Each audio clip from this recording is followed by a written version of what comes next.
So we see the most recent World Economic Outlook is cutting the global economic forecast to 3.3%. But I still remember in this spring you were saying there was a recovery. So were you too optimistic at that moment? Well, I could still argue that there is a recovery because there is more growth in 2012 than there was in 2011.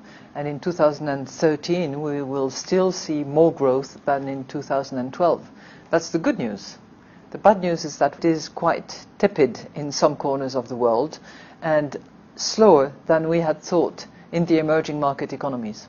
Also know you just came from the Euro group meeting in Brussels, and the European Stability Mechanism has been finally launched. So do you believe it's going to be a turning point for the euro crisis? It is a turning point because it means that the members of the Eurozone have finally built, developed and capitalized their firewall. We had been advocating a firewall for the Eurozone for quite a while. You know, a good sign because it's one more tool in the toolbox of the Eurozone. Also this year we see a lot of major economies are undergoing leadership transition.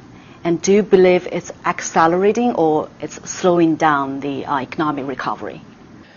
You know, in most countries where there is a change, whether it's a change of leadership or another kind of change, there is that moment of uncertainty, just before, just after. So that period of time is a bit of uncertainty that adds to the overall uncertainty about the Eurozone and the United States. And also we see the 2012 annual meeting of World Bank and IMF comes back to Asia. And a lot of policymakers get together to face challenges.